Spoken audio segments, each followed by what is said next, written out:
Hi, my name is Fabin Fikri. In this project, I want to showcase my prototype for the first challenge. So, I choose this first challenge because in Indonesia, especially in 2022, up to 21 million people in Indonesia didn't have adequate access to fresh water. Also, because Indonesia is in the equator, we have a frequent changes in weather, also sometimes drought, floods, and other natural disaster further complicates this water access for drinking and agriculture mainly.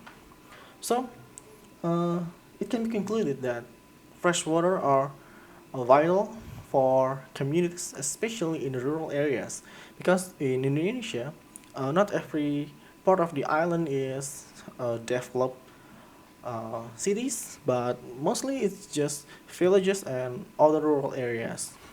So, uh, because of that problem, I thought this project is very fitting for the uh, to provide a solution for the problem, and also I think this is also quite a challenge because the data itself has quite a lot of data, about 2 gigabytes, and I think it also poses a challenge because you cannot process all this data uh, in the ordinary way. You need a way to be able to load a huge amount of data into your memories and perform some data cleaning and also exploratory data analysis processes, which is will require some clever engineering. So, in this case, Intel One API offers us tools to aid the process of the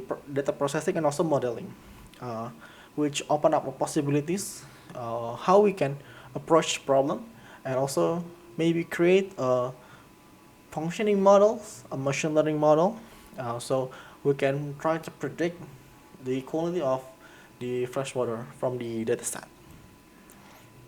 So, in this project, I use mainly the Intel AI Analytics Toolkit, which are the modern distribution with Jupyter to load and explore the dataset, what are the features that I'm dealing with, and also what are the patterns, or maybe do we have to do some data processing or maybe feature engineering before creating the models.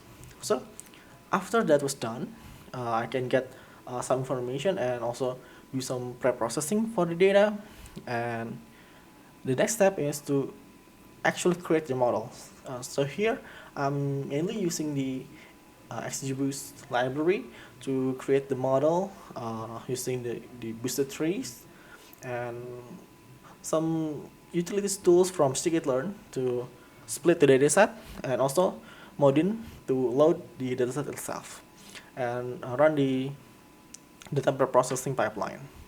So, uh, as the basis, that's the core idea.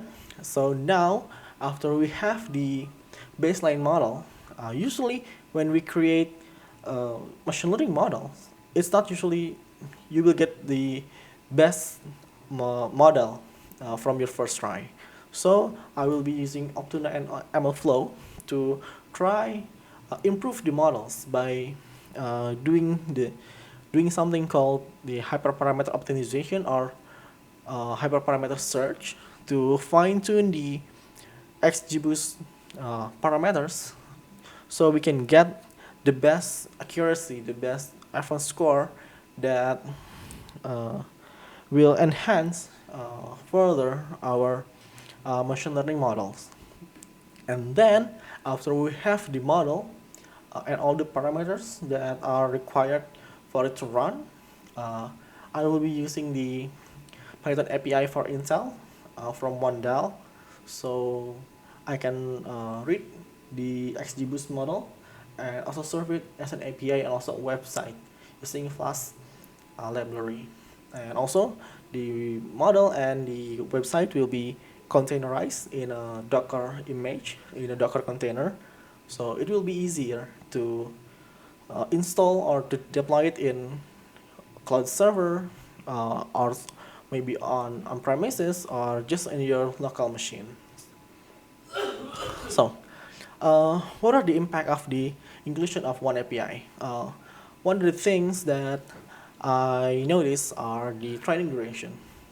The XGBoost with oneAPI, especially modern, it hugely improve our my training duration. If I don't use the XGBoost optimized version from Intel, it could take on average about 16.8 seconds per iteration for the training only, not the preprocessing and the data loading uh, process. And when I use the XGBoost with oneAPI, it surprises me.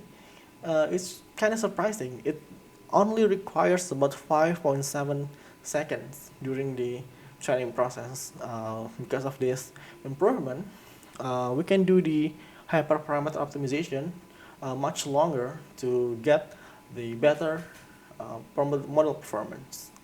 So after we did the hyperparameter optimization, so it turns out we have some improvement, but it's not a significant improvement, just about 1%. If you look at the chart here, it does improve the accuracy from 86% to 87%, but it's just 1%. So it's not that significant, but there is an improvement.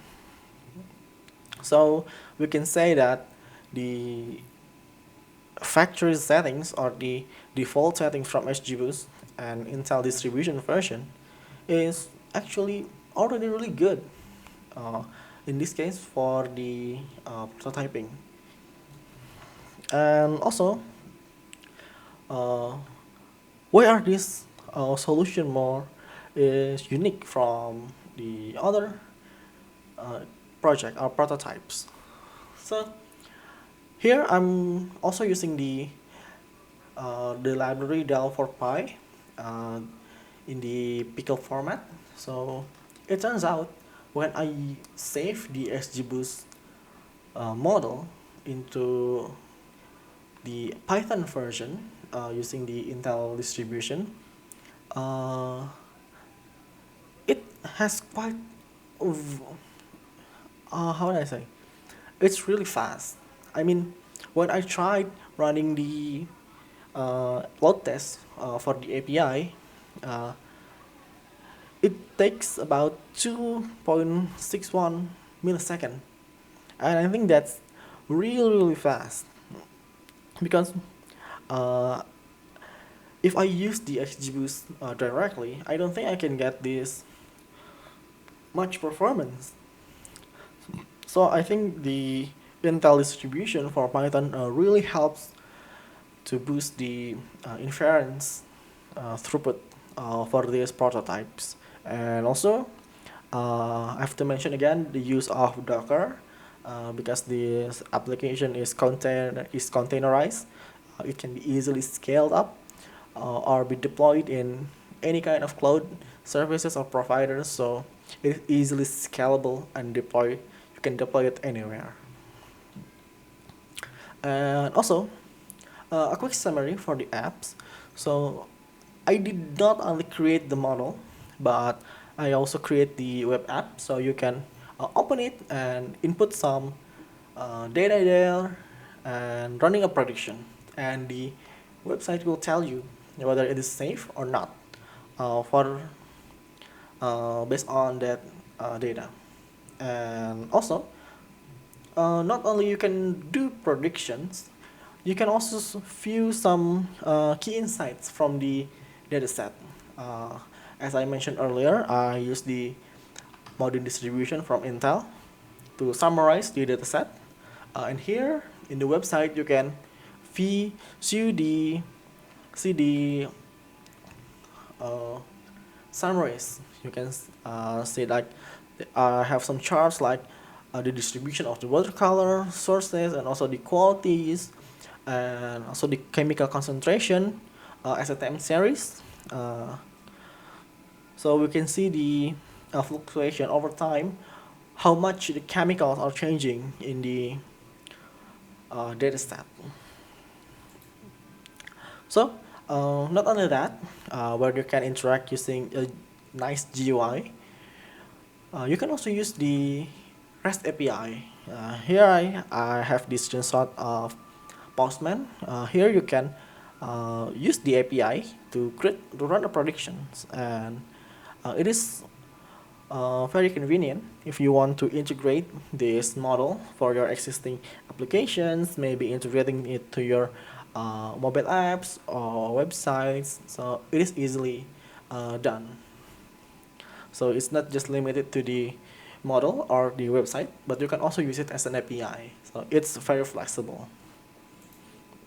So I guess that's for the presentation. I will showcase the application.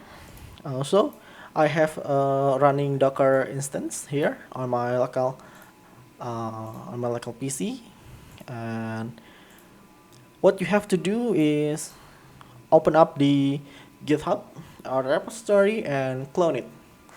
After you clone it, you will have the dataset, challenge 1, challenge 2, and etc. from the repository.